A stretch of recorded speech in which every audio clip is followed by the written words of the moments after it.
যখনই দেখেছি কোনো জায়গায় খুব কাজ আছে তখনই দেখেছি রাস্তায় খুব জ্যাম থাকে। আজকেও তার বিপরীত কিছুই হয়নি।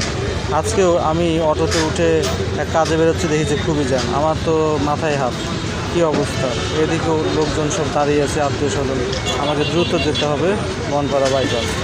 যাই হোক, এই অবস্থা দেখুন, রাস্তাঘাটে আজকে অটো ছড়াছড়ি, অটো নিয়ে হট্টগোল, মানে যেখানে সেখানে থামাথামি। আর ওই যে কী যেন অনুষ্ঠান হচ্ছে, সব ওই অনুষ্ঠানের কারণেই এত এইখানটায় ঝামেলা বেড়ে গেছে। তো যাই হোক, যাচ্ছি, সবাই দোয়া রাখেন। গন্তব্যস্থলে পৌঁছাতেই পারলাম না, এত জ্যামের মুখে পড়লাম আগেই। এরপরে তো আবার সিএনজি ভাড়া করে যেতে হবে বনপাড়া। তো যাই হোক, যাচ্ছি। তাড়াতাড়ি যা রে বাবা অটো, তাড়াতাড়ি যা, এই বলতে বলতে যাচ্ছি। অটো আর আগায় না। যাই হোক, এবারে এখানে শুরু করলো। দেখা যাক কী হয়, কত দূর যেতে পারি তাড়াতাড়ি। কত তাড়াতাড়ি গেলে আমার জন্যই ভালো হয়। তো যাই হোক, সবাই দোয়া রাখবেন, ভালো থাকবেন।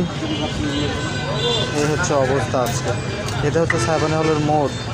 দেখেন, এখানেও জ্যামের ছড়া ছিল। আর এত অটো হয়েছে, বলা খুবই মুশকিল।